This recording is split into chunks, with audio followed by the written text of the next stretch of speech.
ওং নমো ভগবতে বাসুদেবায়। শুধু কৃষ্ণ ভক্ত মণ্ডলী, বাবা এবং মায়েরা, শুরু করছি আজকের শ্রীপাঠ।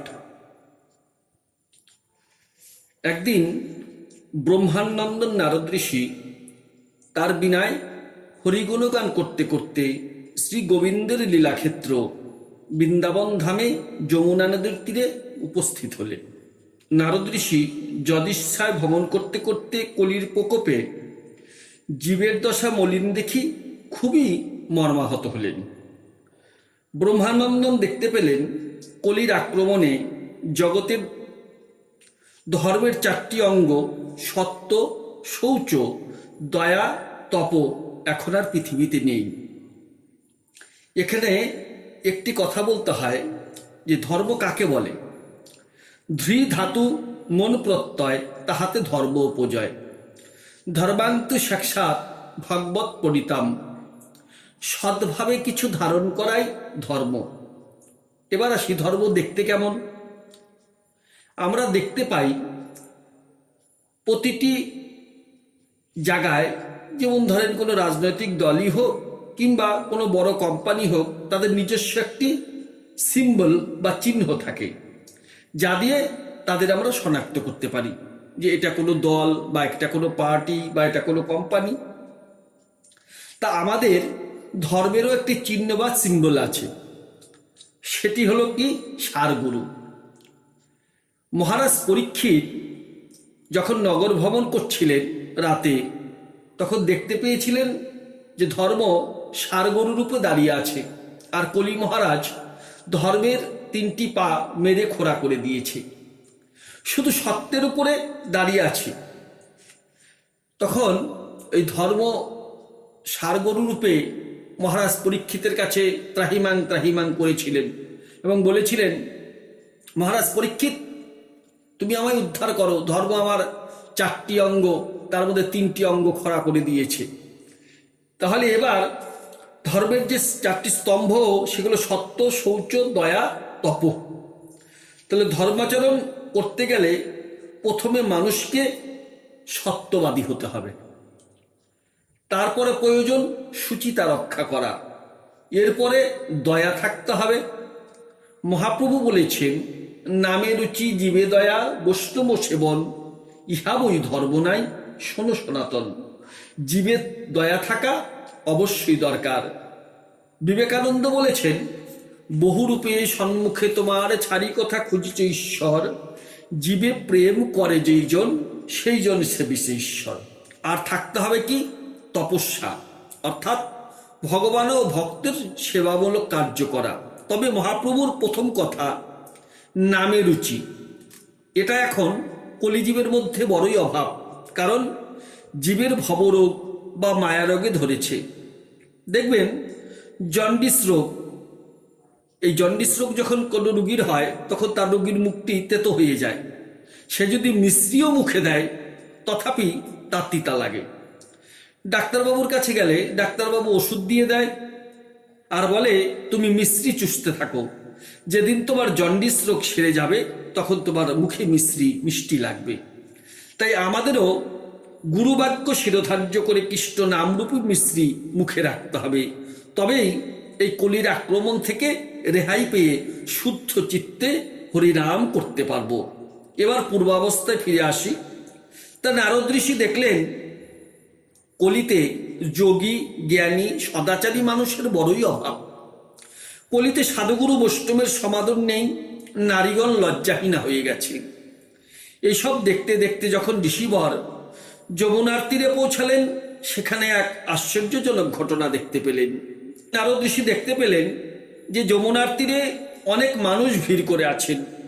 কৌতূহলী নারদ ভিড় ঠেলে সামনে গিয়ে দেখতে পেলেন এক তরুণী, সুন্দরী তরুণী বিষণ্ণ বদনে বসে বসে অশ্রুপাত করছে, আর তার সামনে শুয়ে আছেন অচৈতন্য মৃতপ্রায় জরাগ্রস্ত দুই বৃদ্ধ।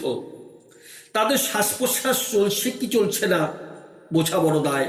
এমতো অবস্থায় তারা দীর্ঘশ্বাস ত্যাগ করছেন, আর সেই সুন্দরী তরুণী চোখের জলে ভেসে যমুনা থেকে দুই আজলা ভরে জল এনে তাদের মাথায় ও শরীরে ঢালছে, যাতে তারা চেতনা ফিরে পায়।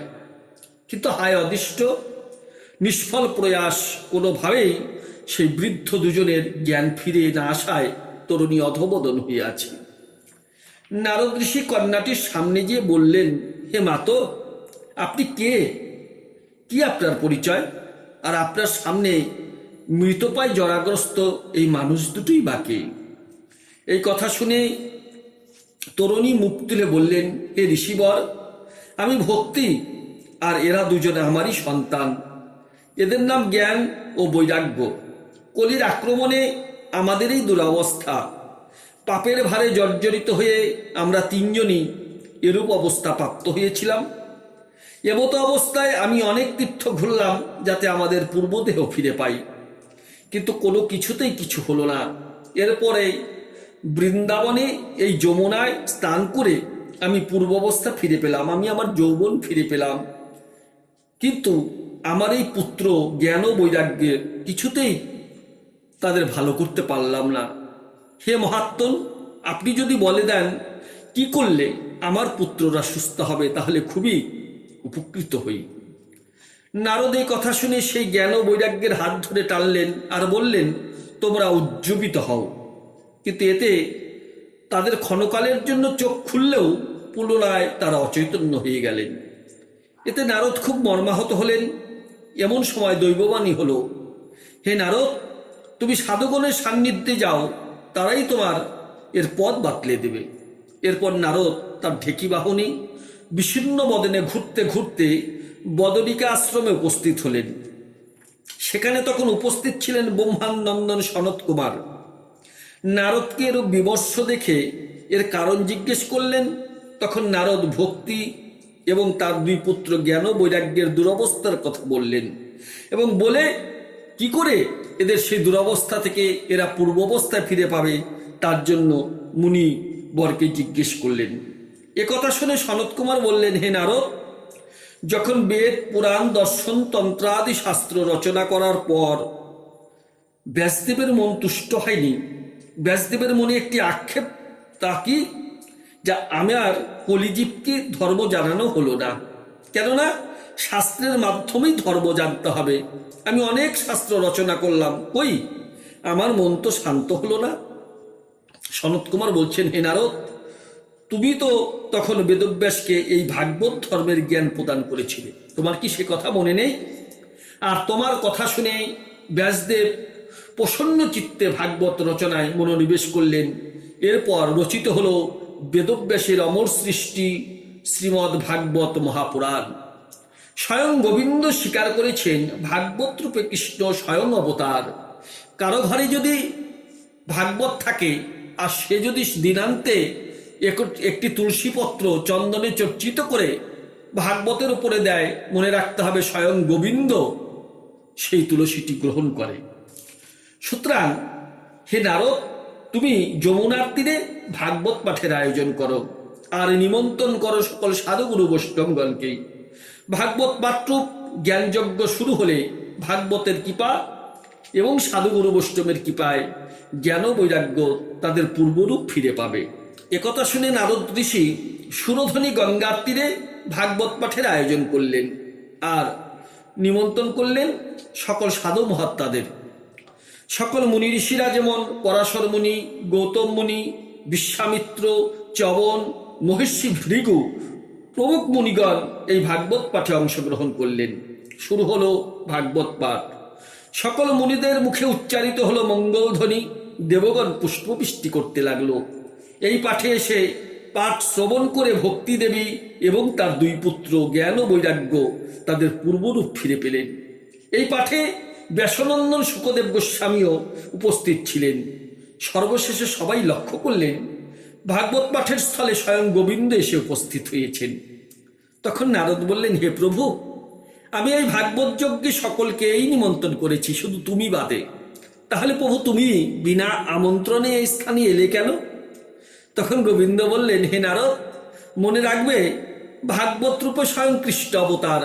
যেখানে ভাগবত সেখানে কৃষ্ণ, যেখানে কৃষ্ণ সেখানেই ভাগবত। ভক্ত, ভক্তি, ভাগবত শাস্ত্র ছেড়ে গোবিন্দ কখনো দূরে থাকতে পারে না। যেমন মাঠে বাছুর সহ একটি গাভী মাতাকে চড়াতে দেওয়া হয়েছে। এবার চাষি যদি বাছুরকে বেঁধে রেখে গাভী মাতাকে দড়ি ধরে টানে, গাভী মাতাকে বাছুরের কাছ থেকে কিছুতেই দূরে সরানো যাবে না। এবার চাষি যদি বাছুরটি কোলে নিয়ে আগে আগে যায়, দেখা যাবে গাভী মাতা একাই এসে বাছুরের পেছনে পেছনে গোয়ালে ঢুকে যাবে।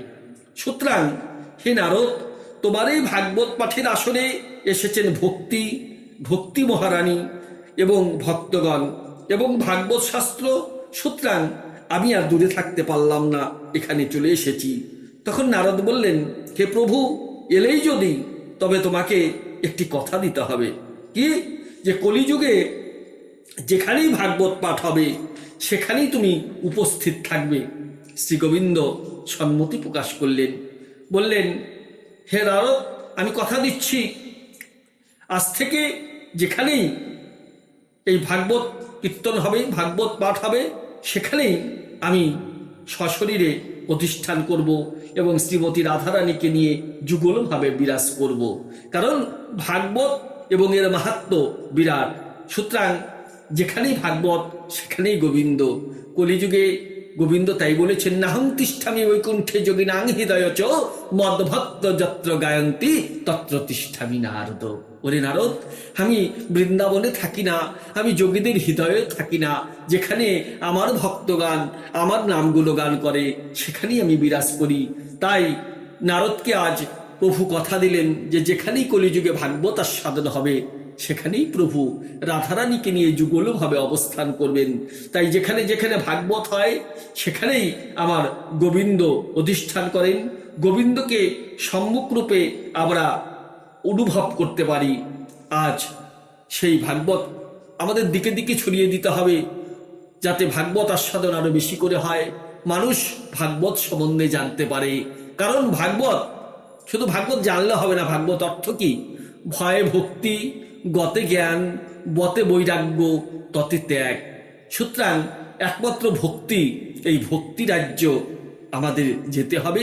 ভক্তি মার্গ, ভক্তিপথ অবলম্বন করে ডাকলে ভক্তিতে ভগবান বাধা। তাই সেই ভক্তির ডোরে ভগবানকে বেঁধে আমাদের এগিয়ে যেতে হবে। আর সেই বিধান, সেই শিক্ষা দেবে আমাদের এই ভাগবত।